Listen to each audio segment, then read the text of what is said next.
Well, so we're just going to talk about various moments in our life where we've felt, you could say, Baba's hand or Baba's, we use the term signature, that telltale signature.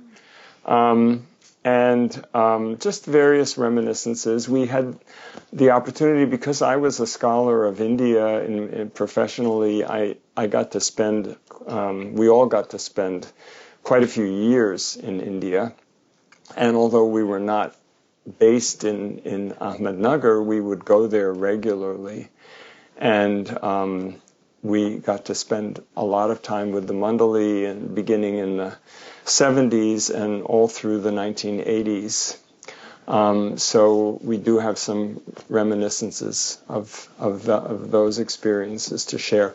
But I'm going to start off by telling you about how I sent brownies to Meher Baba, which some people might know, but others don't. So when I first came to Baba, which was in sort of the late 67, early 68, and then I went back, I was living in Chicago, I was going to college in Chicago, but I went back to New York for the summer. I had a job, summer job in a hospital in New York, and I went every week to the Monday night meetings, the old Monday night meetings on 57th Street, and became close with Fred and Ella Winterfeld, who were among the organizers of that.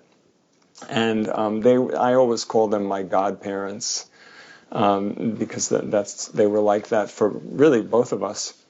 And so I got into the habit of going over to their apartment before the meeting, and Fred would let me carry Baba's sadra to the meeting place, which was a couple of blocks away. And he had a special little satchel that the case fit into. And this was a sadra that, I don't know, Mehra had given them, and Baba had said that it should always be at the meeting.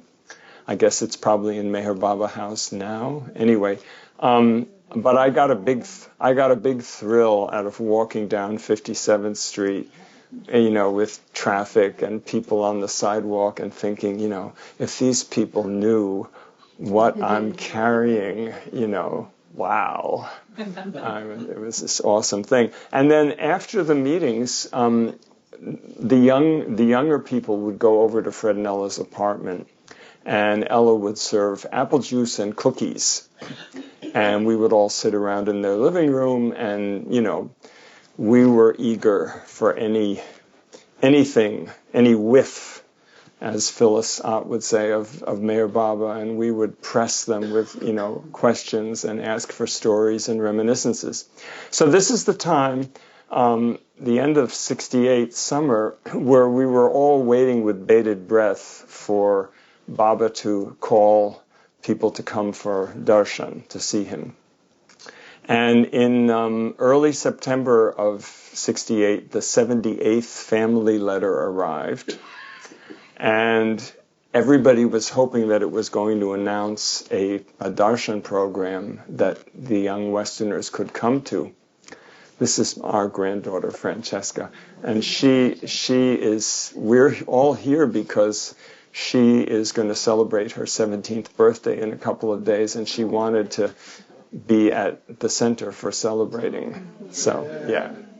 So, anyway, the 78th family letter came, and alas, it did not announce darshan. It started right out with the Mani saying, this is not going to bring you the news that you're all waiting for.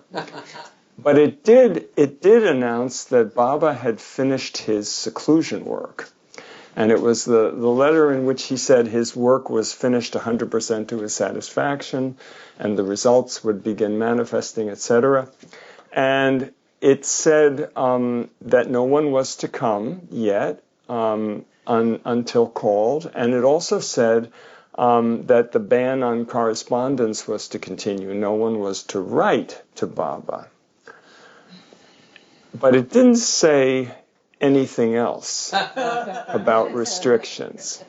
Now, there's one other thing I have to tell you, which is that my mother, who was not much of a cook or baker, But she had this one thing that she made, which was her sort of signature brownies. And she went a couple of times to Monday night meetings to find out what this was all about.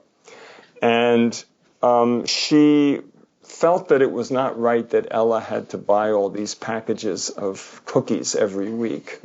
So my mother started making brownies and sending them with me to the Monday night meetings. And they would then be cut up and distributed afterwards in these little soirees in the Winterfeldt's living room. So after we read the family letter and I thought about it, I went up to Fred and I said, it doesn't say anything about sending something. What if I were to send brownies? Because we've all been eating them. It's like prasad. And what if I send brownies to Baba? And Fred's eyes lit up, and Fred had this mischievous chicken streak of especially anything that involved getting near Baba, So Fred said, do it. Yeah. And so I went home, I told my mother, she liked the idea. She made 2 special tins of brownies, and we wrote J. Baba in walnuts on top. And I took them to the post office. We wrapped them up really carefully. And we knew that they would still be really good. They actually improved with age for a couple of weeks. So we knew that they would survive. And in those days, the mail was very reliable. It would get to India in 10 days by airmail. So, but I wrapped them all up and went down to the post office, and I wrote a letter, an aerogram to Adi, introducing myself, and telling a little bit about how I had learned of Baba and started attending these meetings and the whole shtick about the brownies. And I said, I'm sending you separately these 2 tins of brownies that my mother has prepared. And I said, these are, if it's allowed, these could be brought to Meherazad, if it's permissible. So I was very, cautious about that, saying something like, we don't want to break any rules, So anyway, that happened, and then 3 weeks or so went by, and I got an aerogram, with this amazing return address, Adi K. Irani, disciple and secretary, Avatar Mayor Baba, Kings Road, Ahmednagar, it was incredible. I still remember my mother was extremely excited. We opened it up, and it was a very lovely letter. And he said that my letter was read out to Baba in Mandalay Hall. So that was like a huge thrill. And then the brownies, arrived a couple of days later, and Adi brought them out to Meherazad, and he said Baba did have a little for himself to eat. I learned later it was probably like a crumb, because at that point Baba was basically not. But he blessed them and distributed them to the mandali as prasad. And then the letter ended. He sends his love to you, to your dear mummy, and to all who shared the brownies in his name and love at Fred Ella's place. And this created a sensation among the young Baba lovers in New York. Everybody was saying, "Did I eat brownies?" Yeah, so that was my brownie story. Oh, one other thing. A follow-up to that is when I finally went to India, which was not until 71 because I was sick. I couldn't go to the 69 darshan because of illness. So 1971, fall, I went. And that's when I met Adi for the first time, and of course the other mandali. And I asked Adi if he remembered, the brownies coming, and he said, "Oh yes." And he said that was a very good thing for me, because he said Baba was keeping me away. I didn't have permission to go to Meherazad unless some special thing came or happened. And he said, I got to go twice because of your letter and the brownies. Yeah, so that was very sweet.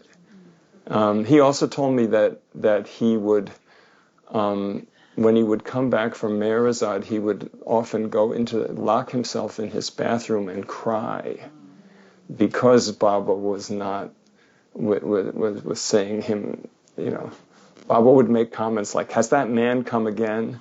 Things like that. And it would break Adi's heart, but then later Adi realized Baba was preparing him for Baba's leaving, and Adi having to be very responsible and keep a cool head and decide many things. Okay, over to you. Oh, can I? Go ahead. Well, you didn't talk about the brownies being from a mix and what happened to the mix. They were from a mix, yeah. But my mother beefed up the mix, not to say with beef, but she I think she put an egg and some extra nuts and things into this mix. And it was a particular mix that she had found and it was really quite delicious. And not too long after this, the company went out of business. And that's typical with things for Baba, right? Nothing, nobody else gets to have them. So I'm going to let you talk about when we decided to get married. Okay. All right. So So this also involves Adi. That's true. So we went to India together. So I went to India by myself in 1971. Susan has another story about how she came to Baba during that period. But I came back. She was with Baba. It was really great. We'd been with each other, but she had been much more ambivalent about Baba. But anyway, we got engaged, and I wanted to bring her to India. I wanted her to, see what I had seen. So we ended up going in, January of 1973. And we were planning to get married in a forest preserve outside of Chicago in sometime in May. I thought it was June or July, no? Whatever. Susan has a better memory than I do, and she's almost always right.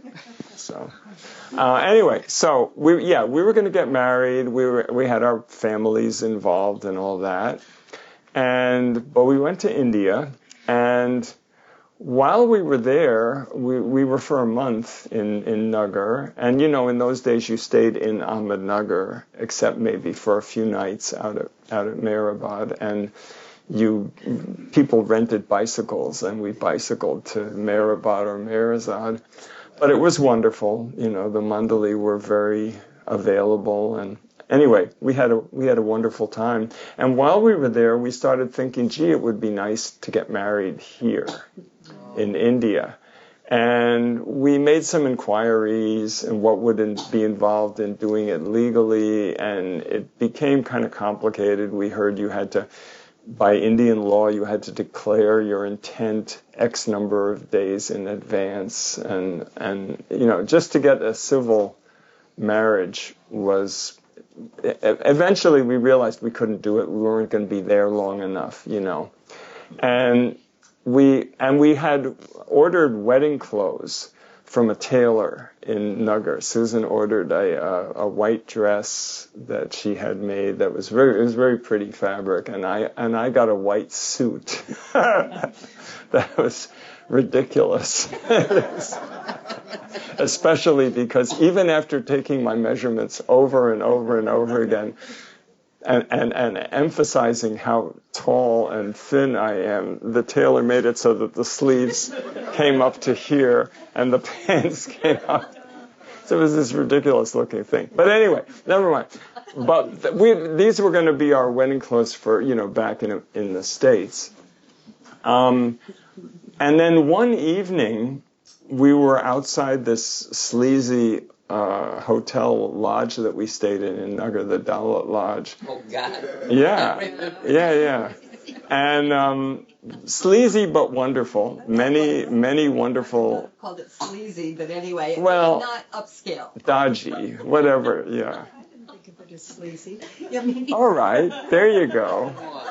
It was fine. It was great. The food was really good. No, but you haven't talked about we talked to Adi. Oh yeah. So we had a conversation with Adi about the marriage, and should we hire some sort of a priest or something, or should we do it with a justice of the peace? This is when we thought it was still possible for there.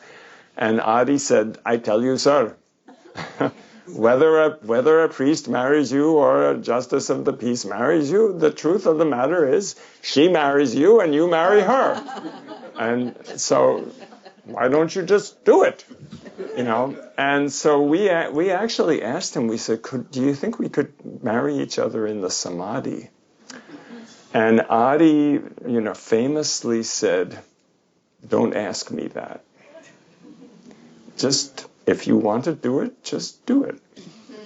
But don't ask, because I'll have to say no." Or there'll Something be on that order. Something on that order. There'll be a rule, which there soon was.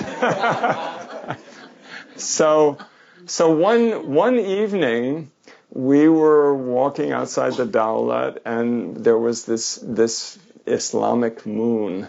This little silver sickle, like in the East-West Gathering, which we had sung. A silver sickle on a field of blue. And we looked up at it, and I said to Philip, "Let's get married tomorrow." Yeah. He agreed. And I agreed, yeah. And so the next morning we got up really early. She had her wedding dress. My ridiculous suit wasn't ready yet. I wore a white kurta pajama. We went to the bazaar in a rickshaw. We got 3 garlands. And we went out to Meherabad. And we arrived just as the little morning arti was ending.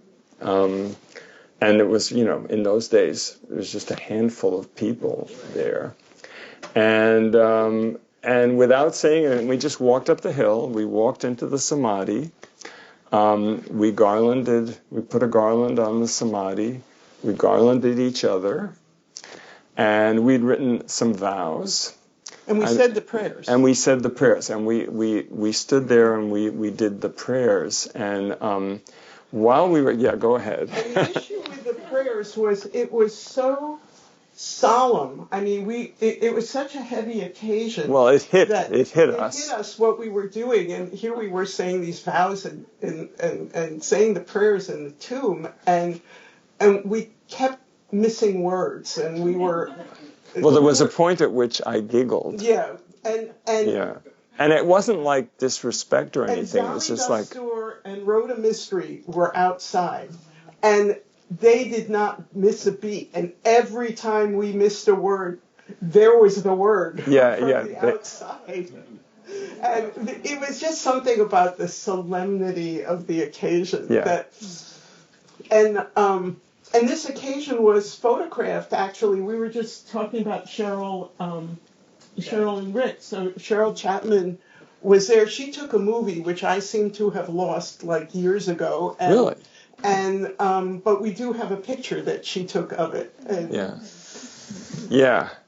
And when we came out, I apologized to Rhoda. I said, "I'm so sorry. It's just something hit me, the solemnity of it, and I just, momentarily lost it." And she said, "Baba is very forgiving." And she said very, very sternly, like, "Don't try anything like that again." So that's how we got married. And then, of course, it wasn't a legal marriage. So when we went back to the United States. Oh, and by the way, Rhoda informed us. She said, today is Baba's birthday on the Parsi calendar. It was February 6th that year. So she said, you're very fortunate. This is Baba's birthday on the Parsi calendar. So when we got back to Chicago, we wanted to get married as quickly as possible. We bought a marriage license. But Susan's comes from a pretty religious Jewish family, and we wanted to get, and I'm not Jewish, and we wanted to get married by a rabbi. And there was only one rabbi in Chicago. There were two. Yeah. So how come we only had one option? So there were only two rabbis in Chicago who would marry a Jew and a non-Jew. And for whatever reason, there was only one we could use. That was available. Yeah. And he was only available on one day. And that day was Sunday, February 25th. So, and we had another appointment that day, which is that we were performing in the East-West gathering at Northwestern University with David Mayatki at the piano and the whole Chicago, chorus group.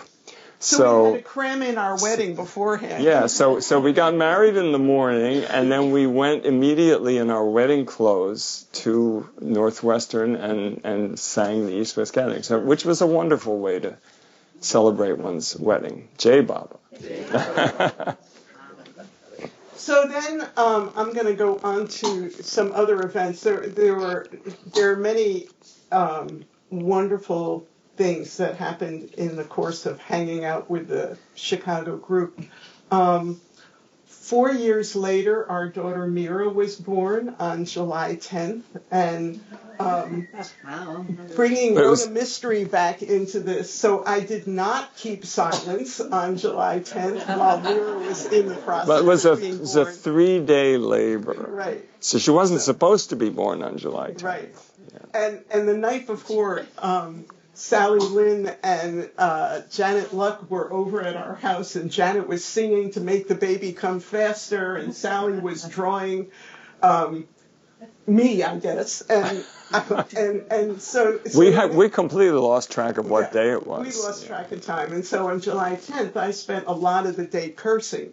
And cursing my Lamaze teacher, but Mira finally made her appearance, which was wonderful, and then a couple of months later, I was talking to Rhoda Mystery, who was in the States at that time because her granddaughter Rabia had been born, and Rhoda. For those of you who don't know Rhoda, she's Arnavas's sister and a close Baba disciple, and so I told her, we had this daughter Mira and whatnot who was born on July 10th, and she said, "Did you keep silence?" And so I said no, and she said, "How much better it would have been had you kept silence." And I just said, "Okay, thank you, Rhoda." That's those Parsi women. So then I wanted to tell you another story about our daughter Claire, who so we went to India between 1979 and 1980. Mira was 2 to 3 then, and Philip was there to study Hindi language in Delhi.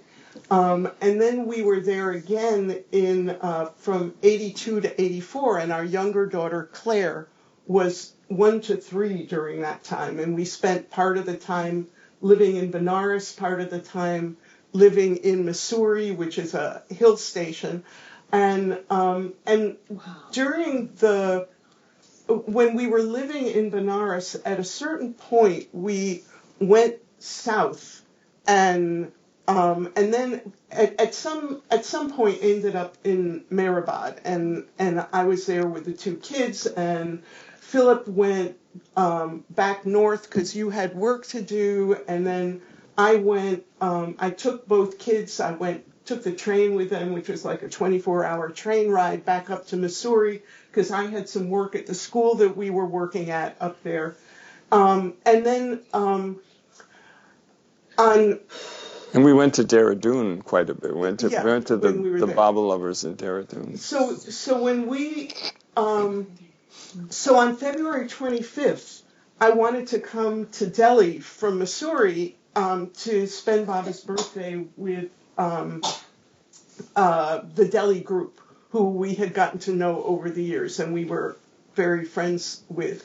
And so from Missouri to get to Delhi, you take this bus that goes, like, Missouri is like 7,000 feet. It's at 7,000 feet, and so you get there, you're going on this bus down to the plains like this, and then you're taking the train from Dehradun to Delhi, and it's an overnight train. And so we were in this compartment with a couple of other people, and Mira was on the top bunk, and Claire and I were on the bottom bunk. And so Claire was about, at this point that we were doing this, she was 2.5, something like that.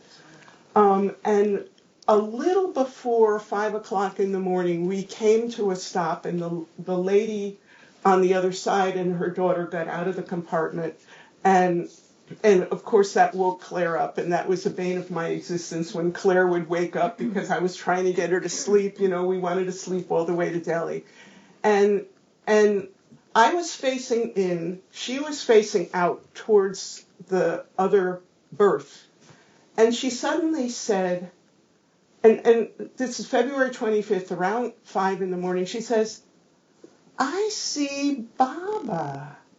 He's so pretty." And she described him in her child words as, he's just sitting there and he's smiling and he's so pretty.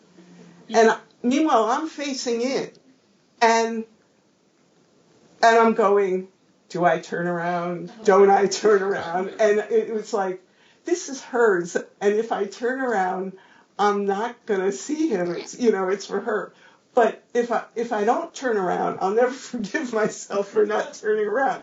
So there's some moments of indecision then. And after a little while, the train started, and Claire started to settle down, and I looked back around, and I didn't see anything. But for me, it was just sort of like a wonderful experience, like an affirmation of, when Philip was talking about Baba's signature of like, all right, this soul is Baba's, she's there seeing Baba. She could be difficult. Well, we don't want to have that on tape. And it was, it was difficult. Susan did heroic things with 2 small kids in India in the early 1980s, while I was doing my scholar thing. Yeah. It was not easy. Okay. All right. So one of the Baba lovers that we were very privileged to get close to and spend a lot of time with is somebody that probably most people don't know, which is you know who he is, Keki Desai, and his wife Dan and their daughter Meher. And Keki, I don't remember how I first met him. Somebody in Delhi told me about him and told me where he lived and that I should go find him. And he lived in Old Delhi. He lived at the north end of Old Delhi at one of the old gates of the city, Kashmir Gate. And from Kashmir Gate, there's a road that ran along the old gate, the old walls of Old Delhi, and they lived just off that road, Nicholson Road, number 4, Nicholson Road, Hassan Building, Old Delhi. And Keki had been, I'm not sure how he first came in contact with Baba, but certainly from the New Life period on, he was kind of Baba's man in Delhi. He was a pharmaceutical salesman by trade. He was a Parsi.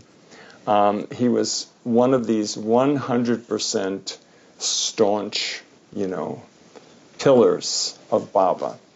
And Baba relied on him for many, many things. Whenever he needed some work done in Delhi, such as train tickets bought from Delhi on to someplace else, there would be a cable to Keki. And Keki would go to Old Delhi Station and somehow do it, even when it was when travel was restricted and difficult because of the war and so on. And or when Baba wanted to go to a cricket match, in Delhi, which he did on quite a number of occasions. Important cricket matches. Keki would go and get tickets for Baba and whoever of the Mandali was to accompany him. Sometimes Keki would go too. Or they were coming through Old Delhi Station en route to someplace else, and Baba would ask for food to be brought to the station for X number of people, and then Dunn would start cooking, and they would always come through. And Keki saved everything connected with Baba and with Baba's interactions with them and Baba's stays with them. He had these scrapbooks, which must be probably in the archive at Mehrabad, I'm guessing now, but where he had every telegram and, you know, under a plastic cover, and he was just, you know, very diligent about recording everything. And Baba came and stayed in their apartment a number of times, and they had a beautiful apartment. The ghee factory. Yes. And I'm sorry. well, I'm getting to that. So they had a spacious apartment that overlooked the walls of Old Delhi. I loved the Mughal period tie-in, you know, as being interested in cultural history. And in those days, you know, the air in Delhi was much better than now, and it was a breezy apartment with big verandas and very, very lovely, and it had a huge internal courtyard, and with the kitchen off that. And one of the things about it is that that's where they stayed for a period during the New Life when they had the ghee business. The New Life Ghee Company was based in Keki Desai's courtyard in Delhi, and that's where they boiled the cream, you know, and created the ghee, which they then couldn't sell because everybody else sold adulterated ghee, and you know, the New Life required 100% honesty, and so it was the only really pure ghee on the market, but you couldn't sell it; it was too expensive. So Keki, I believe, still had some of it. I don't remember. I'm not sure. I know there are cans that exist that with these beautiful labels of the New Life Ghee Company. Yeah, so that had been there. And we went up a number of times, and we stayed overnight there once on the way to Mussoorie because we had to catch a bus from near there the next morning. And it was wonderful, of course, to be in their house. They had a prayer room with a little lamp that was always burning, and Baba's photo, and anything that came into the house is any piece of mail, anything that came into the house went to Baba first, and then they opened it up. Yeah. And one of my special experiences with them is sort of silly, but this is in the winter of 79-80 when I was studying Hindi in Delhi, and Susan and Mira was 2.5, 3. They were down in you were in Mehrabad, and because it was so cold, it was a very cold winter in Delhi, and we had a very primitive apartment that we lived in on the top floor of a building, and it was windy and no heat, of course. And so they stayed for a long time in Mehrabad, but I had to go back because my classes resumed. And I promptly got really sick. I got this terrible case of bronchitis. And, where I would wake up coughing at night and just thinking I had TB or something. But I got to the point where I just really couldn't function, and I couldn't cook for myself. I was just really kind of run down. And at a certain point, I got on a bus to Kashmiri Gate, and I made my way over to the Desai's apartment. And there were no telephones or anything. I didn't have any way of informing them that I was coming. And I just went up and knocked on the door. And Dunn opened the door, and I said, "Dunn, I'm sick." And she grabbed me and pulled me inside, and brought me into the extra bedroom, laid me down, put about 3 or 4 quilts on top of me, went into the kitchen, and started making Parsi food, eggs, mutton, dansak with mutton and all this. And she was an amazing cook.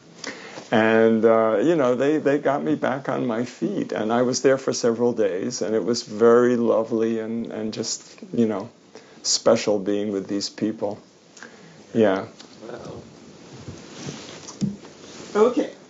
You were going to tell the Assisi story. Oh, yeah. Yeah. All right, that wasn't... And there's an eyewitness here, so watch out. Okay, yeah, we might pull in Mira to help on this story. So we're going to jump ahead a number of years to a point that we were traveling. I was traveling in Italy, and Mira had been in India, and wasn't she studying in Italy? No, not yet. Not yet. Okay. So it was Mira, August 1996. Okay. Mira was kind of trying to decide if she wanted to focus on Italian, and so we met. So she was coming from India, I was coming from the States, and we met in Assisi, but prearranged. And again, pre-cell phone, so we didn't know if each other was coming, but there was a particular place that we had decided to meet there. And you had just been in India, you had just been with, in Ahmednagar at Merazad, and Mani's health was declining at that point. And so we managed to meet up with each other. Neither of us spoke Italian. Mira speaks Italian very well at this point, and so does Francesca. But so we met up, and we spent a day or so there, and someone who was living there, Caris, showed us St. Francis's Hermitage that Baba had visited, and walked us around there and showed us where St. Francis's cave was. And so the next day we woke up and we decided we were going to go back to the cave. Do you remember what happened when we woke up? So I don't remember Karis taking us up there. Well, because he showed us where the cave was. Really? Yeah. No, because he didn't show us where Baba's cave was, and we didn't know where it was. Oh. And we were wandering around looking for it. Okay, come here. Well, so we were wandering around the Remo Caceri looking for the cave. Okay. And going in and out of all of these little caves and trying to figure out what it was. And we finally arrived at the Baba cave. And With there were, Baba pictures there were in a it. couple pictures of Baba in there. But that wasn't the only thing that was in there. So, you go. Okay. No, you go. So there was this Italian man in there, and he came out and he was saying, "Parfumo, parfumo, profumo." He was speaking Italian better than I am right now, and he came out, and we went in, and there was this incredible smell of roses, and smell roses of and tuberoses. Pardon? Roses and tuberoses. Roses and tuberoses. It smelled just like the samadhi. Okay. It was just amazing, and it was clearly Baba's cave because pictures were there, people had left them, and then. But there were no flowers. No, there and were no you flowers. Looked around, and there were no sign of that could have been oil or there anything. was not like a little Raj oil bottle of oil from the Ahmednagar market or anything like that. And I think the man had been asking us, like, profumo, profumo. He was trying to figure out why does this cave smell this way. But we didn't speak Italian at this point, so we couldn't communicate with him, and we didn't know why the cave was smelling like that. Yeah. So then when we went back, we went back to our hotel. Do you remember we got a phone call? We got a cable? Well, we wouldn't have gotten a cable. We got a phone call from somebody, or maybe it was an email from somebody, but we got notification that Monty had died. Wow. And that Monty had died. Wow. And that was, that was the... And didn't the smell stay for several days because you alerted the Bible lovers in Assisi to this, and people went, and everybody smelled it. Yeah. And Monty's, I mean, one interpretation, I think maybe some of the Mundley women's interpretation, Monty's funeral pyre went on for several days, and it burned for an extraordinarily long period of time, and there was blue smoke coming out of it. Yeah. White smoke? White smoke. White smoke. Yeah. And so it felt like this was an extension of the fragrance. So I'm going to jump ahead for a few years. We're trying to get like a whole lot of stuff into a short amount of time. So I'm going to skip ahead to a certain point where I decided to go to graduate school to get my doctorate. And I told Dennis this story the other day. And it was, so there was something particular that I wanted to study that really was not available. We were living in Iowa, and Philip was a professor at Iowa, and I wanted to study the relationship of the brain with the immune system in a field called psychoneuroimmunology. And I went around various universities in the country that taught that, and Philip, bless his heart, had said, you schlepped with me all over India with the kids when I was studying, and I want to support you wherever you want to go to get the best training that you can get. And after looking at various places,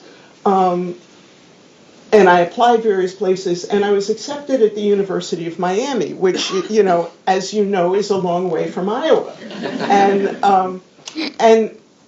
And it was, it was an extremely, extremely stressful situation because, for me to go to Iowa, to leave Iowa, I would be leaving my kids. I could come back like every couple of months or something like that. But it's like making an investment of 4 or 5 years away from your family. And we had people like our kids, one of our kids' teachers saying, you shouldn't do this, you're going to be breaking up your family, and, all kinds of things like that. Mira was 12 and Claire was 8 when she started.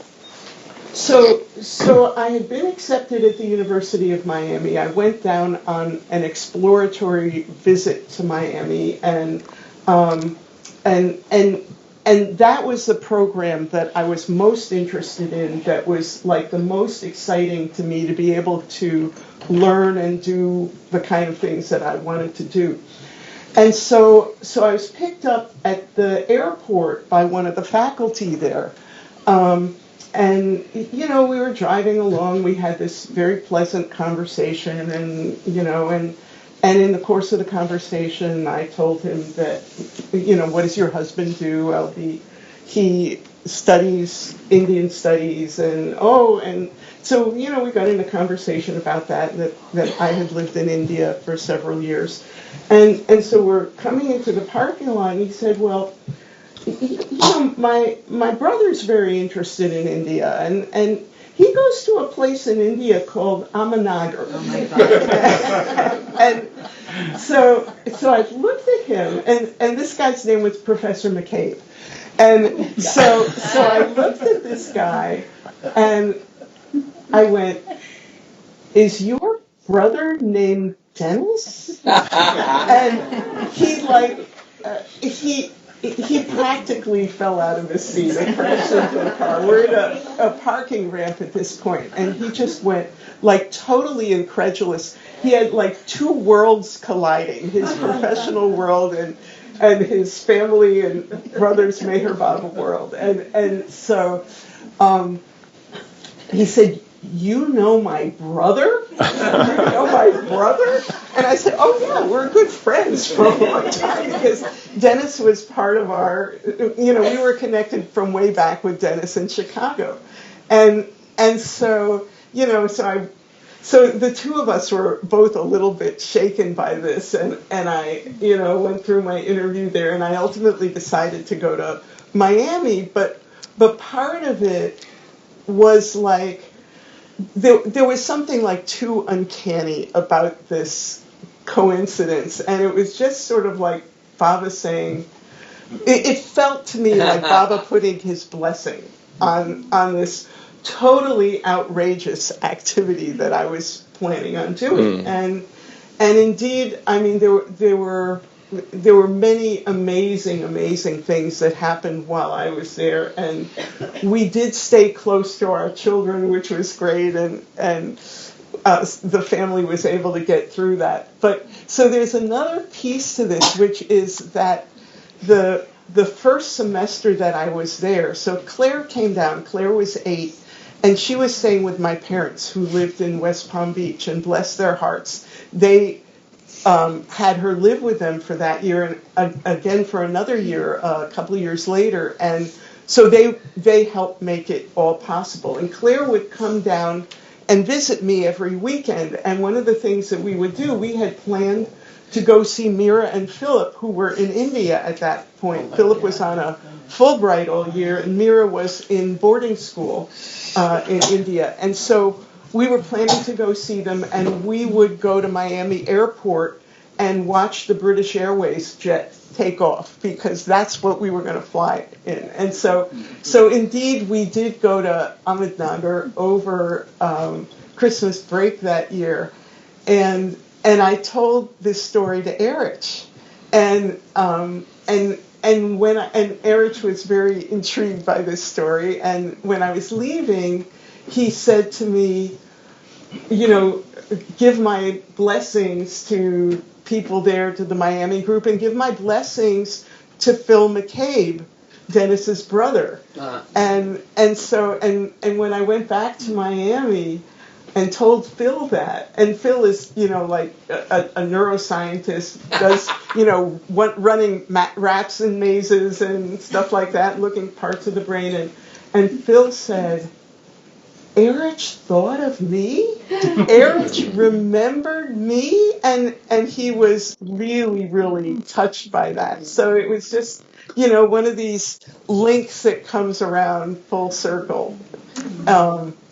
And so Dennis and I talked about that. So let me tell my Eruch story now. So with Eruch, so we're making Mandali transitions here. So Philip has an Eruch story. So, Eruch was, to me, I mean, he was the most special person there that I was close to a number of Mandali and Mansari, but Eruch on the men's side. And Eruch, it started with a letter that I had written when I was unable to go to Darshan because of this illness, and Eruch had written back to me a very sweet and encouraging telegram, actually, that had made me feel okay. I was really desperate. I wasn't allowed to fly. I had something wrong with one of my lungs, and I was going to drop out of college and take a ship, And Eruch wrote back and said, "Don't do that," Anyway, we had this connection, and I mean, right from the beginning, when I first met him, I felt like, I don't know, there was something. Many of you, of course, have hugged Eruch, and there was something very special and sweet about his embrace and his physical presence, and I felt like this is as close as I'm ever going to get to Meher Baba, or to what it was like to be around Meher Baba. So this is an experience that happened. I don't know. Dennis was there, but he's kindly said he will not interrupt me until the end. Exact time. When was it? So it was probably about 2 weeks after I arrived for my first trip, which was mid-August 1974. So Really? Yeah. August? Yeah. We went in August. September, late August. God, I've told You this. had come with Gary Kleiner for the first time. I've told this story so many times, and I've always assumed it was in the winter. No. Oh dear. No. Okay. All right. Take it back. I have Good. a picture with the Okay, so it was late August. Mid-August. Okay, mid-August. So anyway, a bunch of us were there. We were on, Susan was on her second trip. I was on my third. Gary Kleiner had come with us from Chicago. And in those days, Eruch would regularly take people to Elora. Right. He would organize these little excursions to the Elora caves and the Sufi tombs on top of the ridge there. And what you did was you got together a bunch of people that wanted to do it, and you pooled your resources, because we were all poor, kind of hippie, basically, travelers at that point. And you hired a minivan. And the minivans at that time were Matador, I believe, which was a sort of Indian imitation Volkswagen microbus kind of thing. And they were really sketchy. They were kind of made out of aluminum foil, and but we went, and do you remember how many people there were, Dennis? Maybe 8. Yeah, maybe. Yeah. I have pictures. But So there maybe were 2 buses. There were 2. Unrit was in a bus that broke down on. Well, I'm glad I was in the other bus. one of the people was Jack Small. Oh, okay. Yeah, so we all went with Eruch, and we spent the day at Elora with Eruch, and he took us to, the caves that Baba had spent the most time in, and told stories, and then he took us up to the top, to the Aga Khan guest house that they had stayed in, and then to some of the Sufi shrines that Baba had done work at, and there was one shrine where Baba had bowed down thousands of times at the threshold. I've gone back to there many times since then. Anyway, we had this whole day with him, and all the time he's telling stories, and it was lovely. And then we headed back to Ahmednagar via Mehrazad. And on the way, a tremendous thunderstorm broke. Tremendous.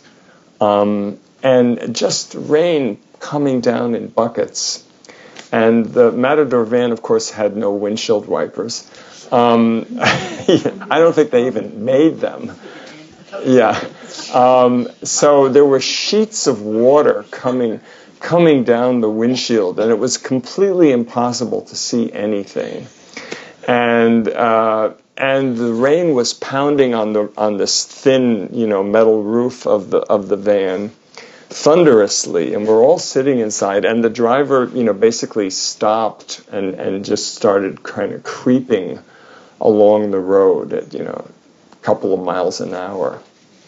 And it seemed like it was going to be a very long trip, and this rain just kept coming down.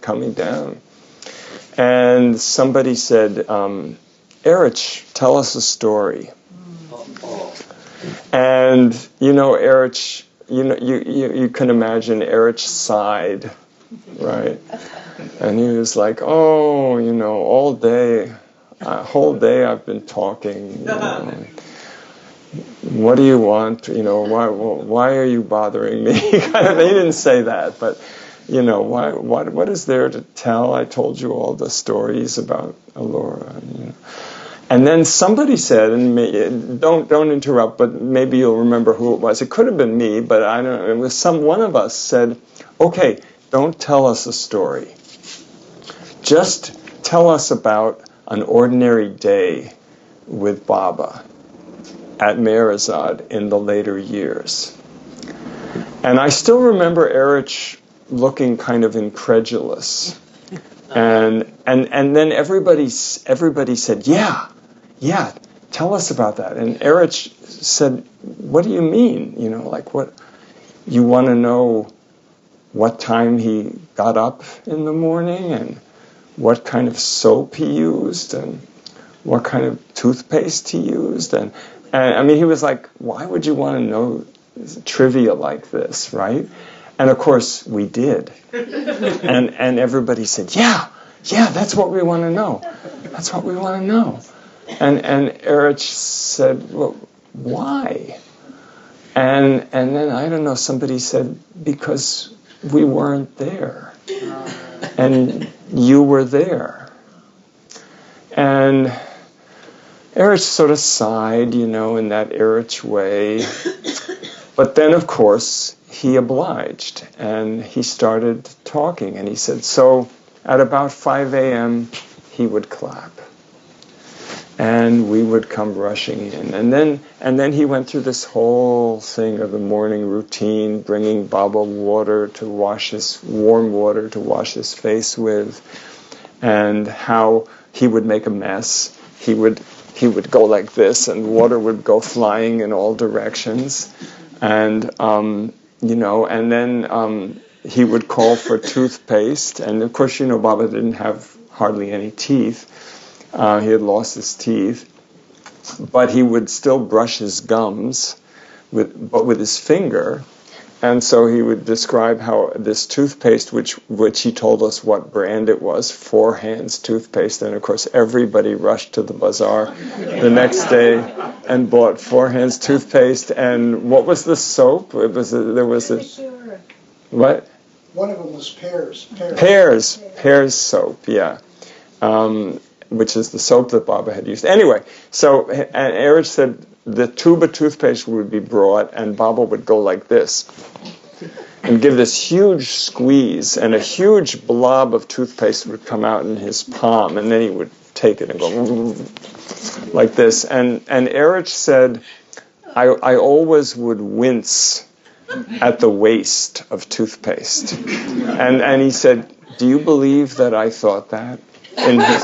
In his presence, I would think, well, you might be God, but why waste so much toothpaste? And you don't even have any teeth,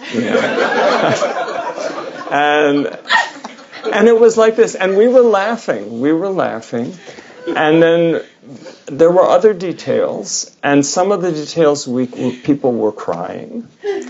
And this went on, and Eruch would say, oh yeah, and I just remembered this, and then this would happen. So all these things were coming back to him, little things. And he described how Baba, in order to go from the veranda of Mandali Hall, of the veranda of Meherazad to Mandali Hall, Baba would get wrapped up like, the Antarctic, with his head, because he didn't like drafts. And Eruch said his own elements, and he didn't like them. He didn't like the sun. He didn't like the wind. And all these little details, very touching. And then he would told about being in Mandali Hall and reading the newspaper and, all this. Anyway, it went on and on until the rain finally let up, and the van was able to pick up speed and continue on, and we got to Meherazad and dropped Eruch off, and then brought the rest of us back to Ahmednagar to our sleazy hotels. Anyway, but I think all of us who were there, and I'm sure Dennis would confirm this, that to us it was one of the most special days that we ever spent with Eruch. I mean, it was wonderful at Allura being with him, but then this experience in the van was just amazing. And, then, of course, the years went by, and because of my work, I had a lot of opportunities to come to India and a lot of opportunities to visit Meherazad and Meherabad, mostly short visits, but still I had many opportunities. Spent a lot of time with Eruch.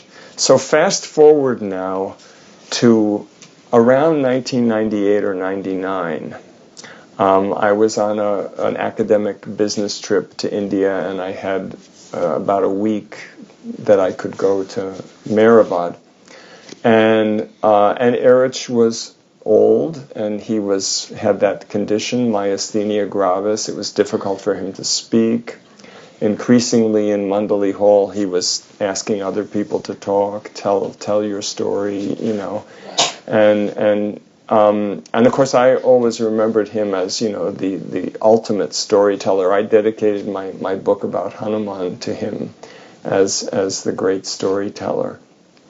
And anyway, it so happened one day when I was at Merazad,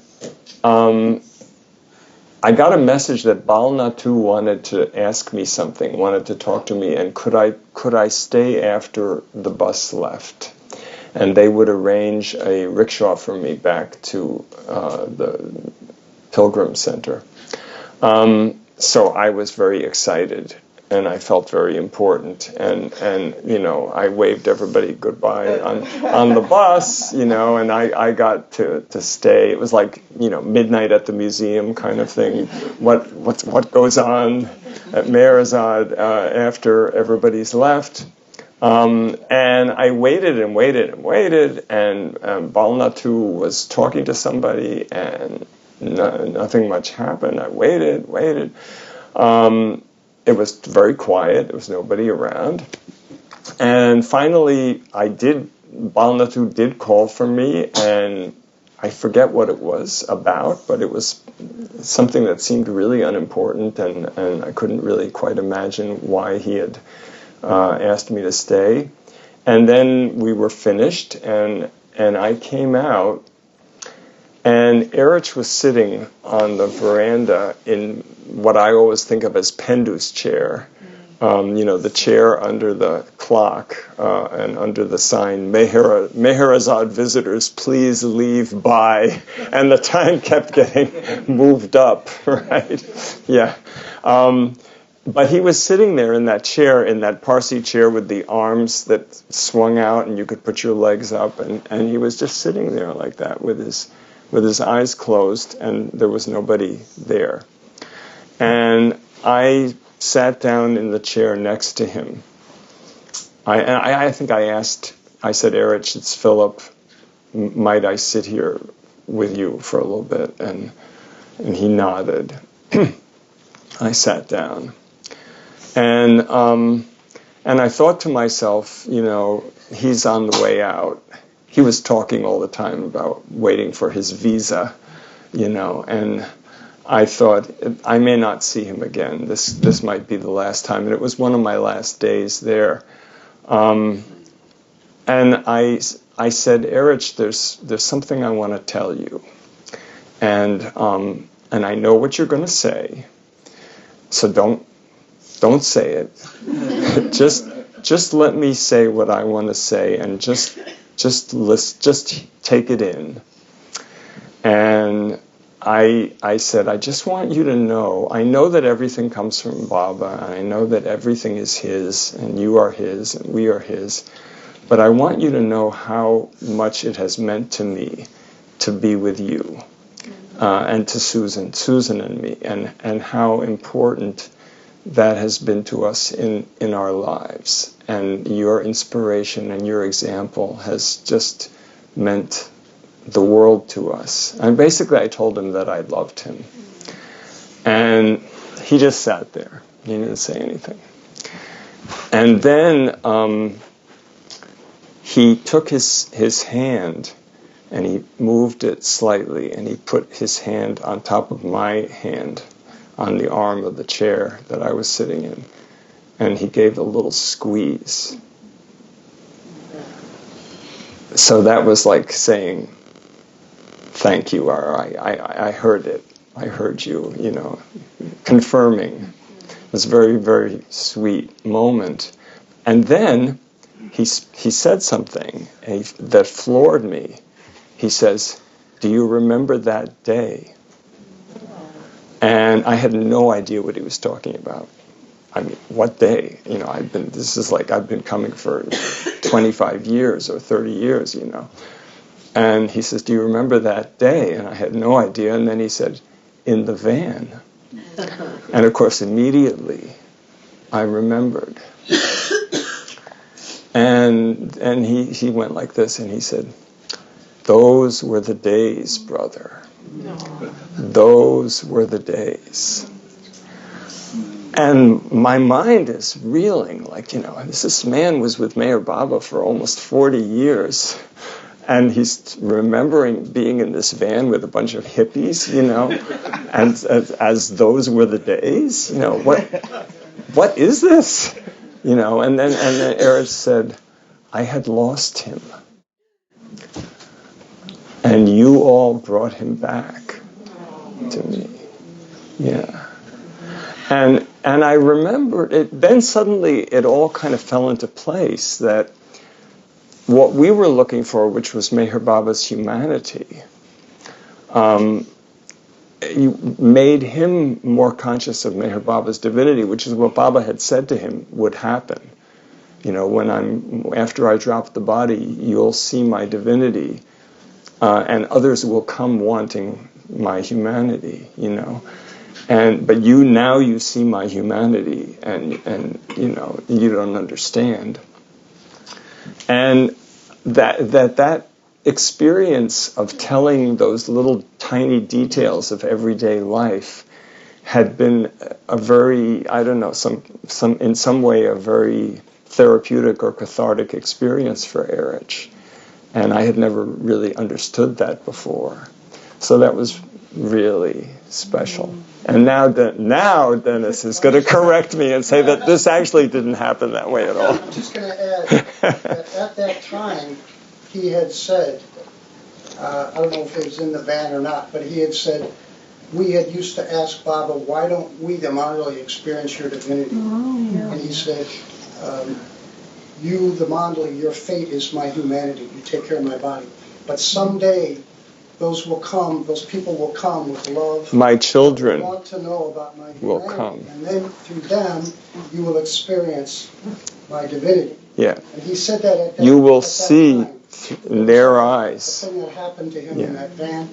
Yeah. And so one last thing about it that was really special, that I don't know if you were there for. So the word got around about this wonderful trip. So within a day or two, people were pestering Eruch to have a talk. So he said, okay, we're going to do something special. He said, we're going to get all the Mandali, including Mara, everybody, Adi, everybody, in Mandali Hall on this particular day. We're going to have a day in the life of Baba. Wow. See, I might have already been gone. I was there. He said, go out and buy a book. You want to write this down. It's real special. So at home I have this orange Indian child's book. Huh. And I have at the top page, Day in the Life of Baba. And we spent the entire day with all the Mandali. Oh, wow. Saying every detail. And they would argue, the women would start arguing about what type of soap. And then Baba would come in and say, I was the night watch. And it went on for hours. Wow. It was a day in the life of Baba, and every single person added. That was my most special day in my life with Baba. But it came out of the van. Out of the van, yeah. A few days afterwards. Yeah, it was a repeat performance with a big cast. Yeah, I don't think I was there for that. Yeah. One last little detail that you probably don't remember, but before we got in the van to go back to Maris, we were at a tea stall in Aurangabad by the mini Taj Mahal. I don't know if anybody remembers that. And we were getting ready to go in the van, and a musk walked up to Eruch, and he had two beaties sticking out like this. And Eruch told one of us, light the beaties. So we lit the beaties, and then we got in the van, and soon after it started like elephant rains. Oh, wow. And in my mind, I tied it in with, whoa, that wasn't... And Eruch said it was a must. He identified this guy as a must. One of the questions we asked him was, how did you know a must from just some crazy guy? And so he was telling us how people would teach them about must. Yeah, and if you read Devana's book goes into that quite a bit, how Eruch learned to recognize musts. I'm sorry if I interrupted. No. That was great. Where's the notebook? We want those notebooks. Yeah, we want to see the notebook. So are we going to finish now? Yeah, I think that's... So one question remains unanswered. Okay. Why did Baba waste all that toothpaste again? The feeling that I remember getting was that he was never entirely comfortable in the human body. He was very, in a sense, with a normal person we would say impatient. But he was. Somehow things didn't really fit his inner, infinity. There's that quote, all the pent-up infinity in me will splash and play over the universe when I break my silence. Think about all the pent-up infinity. Gabriel has a question. Yeah. So why did Baba have very few teeth? Yeah, that's a good question, and somebody else might be able to answer it better. But when he was, What's the question? why did Baba have few teeth? How did he lose his teeth?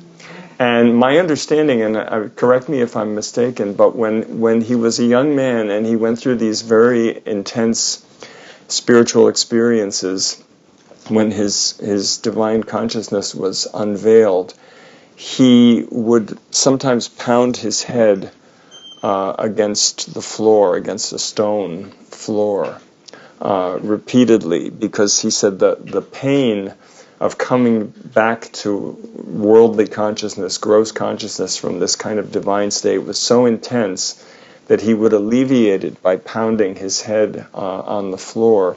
And he had a bruise. In some of the young photos, you see him wearing a sort of scarf around his forehead to Gabriel is wearing. Like Gabriel is wearing, yes. But luckily, Gabriel doesn't do this.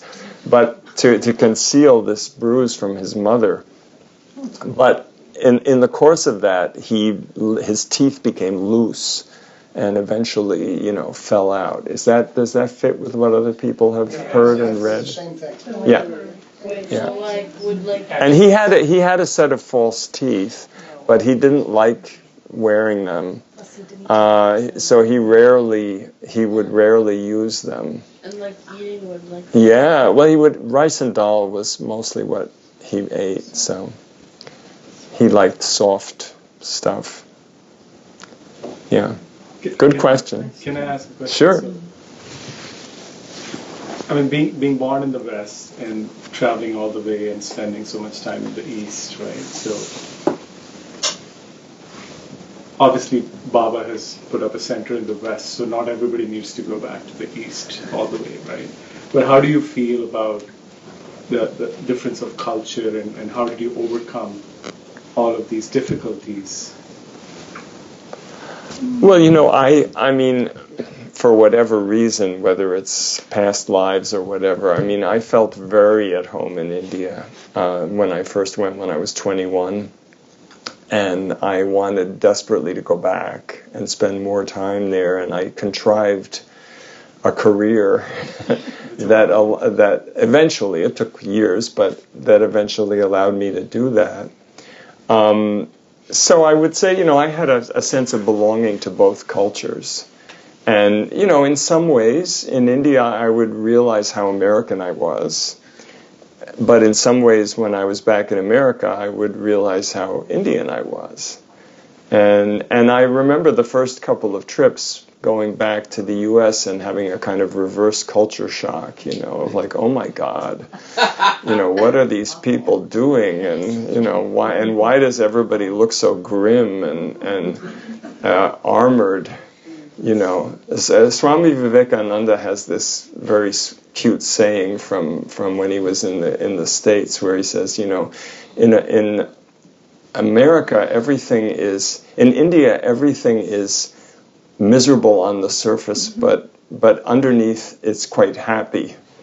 And he said that America is just the opposite. Everything is happy on the surface, but underneath it's quite... Now, of course, this is an overgeneralization, but I experienced something of that, coming back, that I had... People were in some ways so open and friendly in India. So a lot of people took me into their homes and into their hearts, and I had a lot of wonderful, not just Baba lovers, but other people, and particularly when I started studying Hindi. So I had a lot of heartwarming experiences. Now, of course, things have changed in both poles, and it's different. I still go, but it's different. The energy is shifting. Maybe, I don't know. Susan, I mean, you had 2 little daughters, right? And you were traveling alone in India back then. I can't imagine how difficult or challenging that must have been. So what kept you going? Well, we traveled with 2 mosquito nets, a bunch of rope, a teapot that we could boil water in. An electric kettle. Electric kettle. So we had all these things, to keep the kids safe. And I don't know, maybe Baba kept me going. I don't know what else would have. And, and thinking that every now and then, if we were living in Benares, after a few months, we could go to Mehrabad. And if we were living in Missouri, after a few months, we could go to Mehrabad. And I think that one of the other really interesting things was that, like, wherever we went in Dehradun, we met Baba lovers, and I don't speak that much Hindi, but I remember having a conversation with someone named Prakash Wati, who was Kishan Singh's partner in Dehradun, and she was telling me all these things in Hindi, and it was almost like my brain was expanding way beyond my knowledge of the language to get what she was saying. And so these connections with Baba people there and, in Jabalpur and, various places we would go, I think were like the reward. I have a question. Oh, sure. I have a question, or I have a comment for Philip. And this story about Eruch at the end, touching your hand, was really sweet. Because I was a teenager, and I just, la la la, in La La Land, and I told Eruch in Mandalay Hall, I would stay after, I told him I loved him. Mm.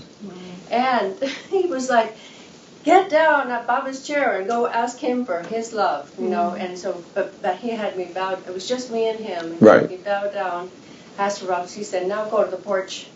Now go to the women's porch, right? So he wanted to move me over to the women. So I find that story very touching. Yeah. And that something in him had softened over time, right? Yeah. So. Yeah. Anyway, it brought up that memory. No, and that's why I started out by saying you're not going to want to hear this, basically. You're going to, because, his tendency was always to deflect attention away from himself, And he would tell people, people would say, you're so lucky to have met Baba and to be with Baba, have all this luck. And he would say, I heard him twice in Mandalay Hall. No, I'm a scoundrel. And it was a serious deflection, right? Yeah. And he meant it. He wasn't, Yeah. It wasn't without him feeling I'm a scoundrel. I have to say, I imagine many people are reading or have read Devana's first volume, and I think it's a masterpiece, and I think it's incredibly evocative of Eruch, as I knew him, and lots of things I didn't know about him that are so interesting. And what an amazing person! Yeah. There are times reading that book when I could hear his voice. Yeah, absolutely. Yeah.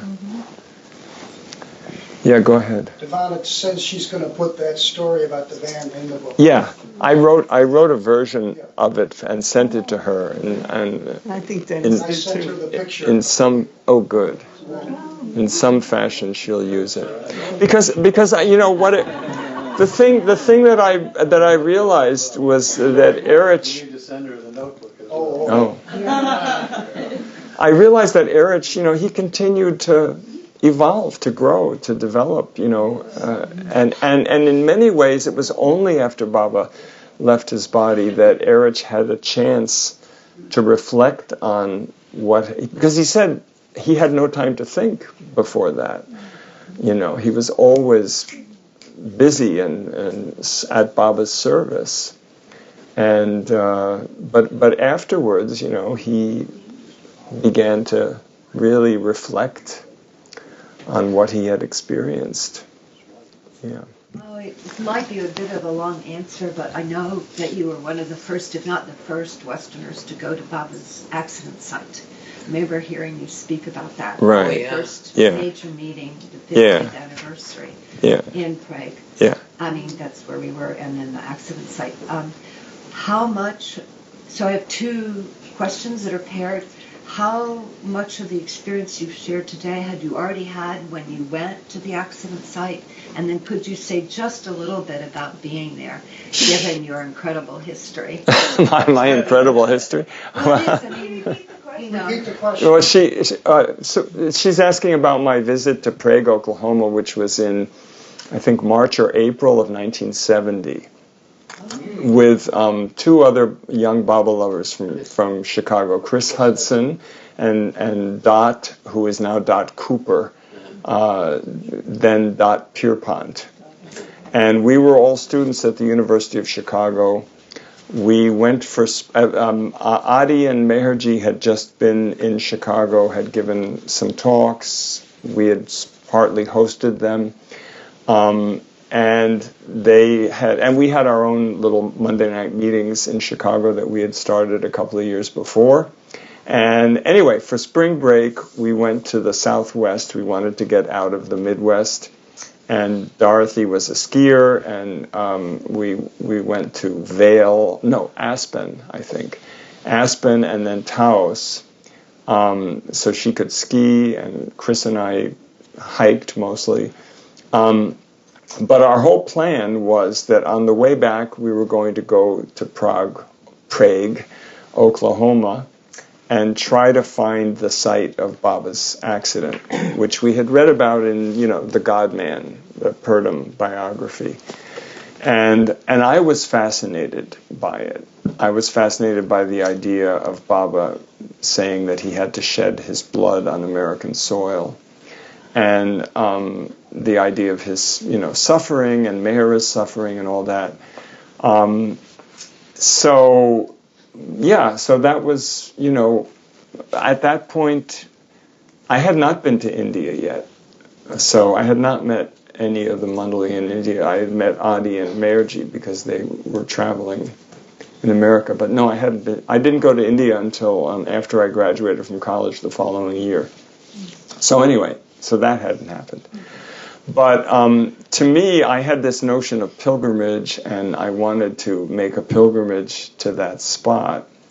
And the long account of it, how we got there, which was really quite amazing and serendipitous. But that I think that's on a YouTube video that the Sufis made that you can watch if you want. It's also written up in great detail in an Awakener. Yeah, I used that to go find it. I used an Awakener to go find it. I published an account called A Visit to Prague, Oklahoma in the Awakener in, I want to say 1971. I mean, it was about a year. You should give an abbreviated version. No, I'm not going to tell you the whole story.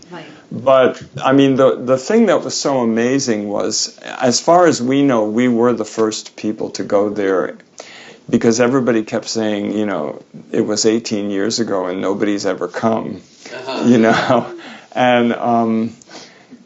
everybody was surprised to meet us, but everybody was very kind and very friendly, and the nurse showed So we met Dr. Burleson, and I've written about that, and Julia and I talked about it, and Julia Burleson, and and he was amazing, and the things he said about Baba were very touching. But the nurse, when we walked into the hospital, it's a tiny hospital, and the first person we met was this older to us woman, middle-aged lady, we said, is Dr. Burleson in? And she said, yeah, he's down the hall in his office. And we said, can we see him? This is 3 very bedraggled looking college students who had just ridden through the night in a VW Bug with no heat. And we were very scrawny and, funny looking. And this is, I had long hair, yeah. And this is, middle of the Midwest, right, Oklahoma. And, but this woman, she said, yeah, you can go meet Dr. Burleson. This is Baba's doctor. And then I said, was this part of the hospital here in 1952? And she looked really surprised, like, somebody asking this out of the blue, right? And she said, yes, it was. And then, And then Chris or Dot said, were you here in 1952? And she said, yes, I was. And then we said, do you remember Meher Baba? And she said, I was his nurse. And she said, oh, yes, I remember Meher Baba and Mrs. Patterson and Mehra. And she said, I rode in the ambulance with them back to Myrtle Beach. And so we said, can we talk to you? And after we talked to Dr. Burleson, she said, oh, yes, And then we said, do you know where the accident happened? And I thought in my mind, people are going to think this is so weird, wanting to go to the spot. They're going to think it's spooky or something. And I said, do you know where the accident happened? She said, oh, yes. She said, because I went out in the ambulance. She said, Dr. Burleson didn't go. So I said, we would really like to go to the spot. And she said, oh, you must. It was so, she understood. She said, you must go. And then she said, the ground is still so red up there. Which is like weird.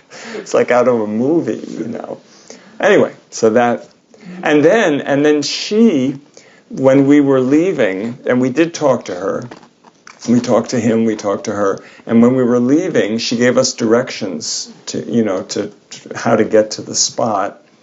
And she kept saying, oh, but wait a minute, you might get confused by this. Don't turn right there, blah, blah. And then she said, oh, I wish I could go with you, but I'm on duty, I can't get away, And we said, oh, it's okay, we'll find it. Anyway, she gave us directions. And we did have trouble finding it. We made several stops along the way at places that we thought might be the spot and turned out not to be. And when we finally arrived in front of Stanley Muka's house, the farmer in front of whose house the accident occurred, a car pulled up behind us. And it was the nurse. And she jumped out. And I said, but you're on duty. And she said, I just had to make sure you found it. She said, I forgot about that other house. Yeah, she really got it, she understood. So that was one of the most touching things about the whole thing. You should tell them about Dr. Burleson too. Well, Dr. Burleson, yeah, but and then the farmer said, he had covered Baba with a blanket, Baba and Mehra, with blankets while they waited for the ambulance to come. And he remembered. And I pulled out a Baba photo from the 50s that I had in my wallet and showed it to him. And he said, that was the man. And he said, I'd remember him anywhere. And and he said, all the others were calling him Grandpa. And we realized when we thought about it, he was Czech, Muka. He was, the Prague was settled by Czech immigrants, which is how it got named Prague. And in Czech, Baba is grandpa, So he said, all the others were calling him grandpa. And he said, he gestured his nose. He says, his nose was broken, but that was him. Yeah, and he was sort of incredulous, like, how is it that you know about this, and then he said to us, he said, well, I talked to somebody from town a couple of days later, and they said that they were all doing okay. They were all healing up okay. And we said, oh yeah, we know some of the people. They did recover okay. Yeah, it was very lovely. So, Jai Baba, Avatar Meher Baba Ki Jai. Thank you for letting us share.